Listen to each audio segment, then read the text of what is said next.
எங்கடா ஸ்ரீலங்கன் ஸ்டைல் கொத்து சாப்பிட்லான்னு தேடிட்டு போகக்குள்ள ஃபசால் ப்ரோ போட்ட வீடியோ ஒன்று ஞாபகம் வந்துக்கு. அவர் கிராண்ட் பாஸ் பிசரியான்னு சொல்கிற இந்த ஷாப்பில் கொத்தொண்டு வேறு லெவலில் இருக்குன்னு போட்டிருந்தாரு. ஸோ வாங்க நம்ம ட்ரை பண்ணி பார்ப்போம்னு சொல்லி போட்டு போயிருந்தேன்.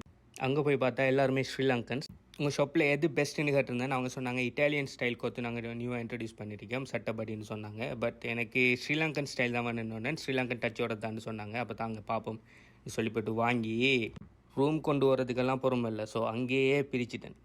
டேஸ்ட் பார்த்தீங்கன்னு சொன்னால் நார்மல் ஸ்ரீலங்கன் கொத்து மாதிரி இல்லாமல் ஸ்ரீலங்கன் டச்சில் இட்டாலியன் ஸ்டைலுன்னு அவங்க சொன்னாங்க. ஆனால் இட்டாலியன் ஸ்டைல் எப்படின்னு செய்யுங்க, ஆனால் உண்மையிலேயே நல்லா இருந்துச்சு. அடுத்தது இன்னொரு நல்ல விஷயம் என்னென்னு சொன்னால் எங்களோட ப்ரைஸ் எல்லாம் நல்ல அஃபோர்டபுள். இந்த கொத்துக்கு ஜஸ்ட் $9.99 தான். அடுத்தது அவங்களோட மெனுஸை காட்டுறேன் பாருங்கள். நார்மலாக எல்லாமே நல்ல ப்ரைஸில் இருந்துச்சு. ஸோ GTA டொரண்டோ ஏரியாவில் இந்த ப்ரைஸுக்கு இன்னும் ஒரு ரெஸ்டாரண்ட்டில் கொடுக்குறது உண்மையிலே நல்ல விஷயம். ஸோ நீங்களே இந்த ப்ரைஸ் எல்லாம் பார்த்துக்கொள்ளலாம். அடுத்தது இவங்கள்ட்ட வெஜ் ஆப்ஷன், அடுத்தது சிக்கன், ஸ்டீக் எல்லா ஆப்ஷனும் இருக்குது. உங்களுக்கு தேவையான மாதிரி எல்லாமே எடுத்துக்கொள்ளலாம். ஃபசால் ப்ரோ சொன்ன மாதிரி இது வர்த்தான பிளேஸ் தான். இதே மாதிரி பெஸ்ட்டான பிளேசஸ் இருந்தால் சொல்லுங்கள்.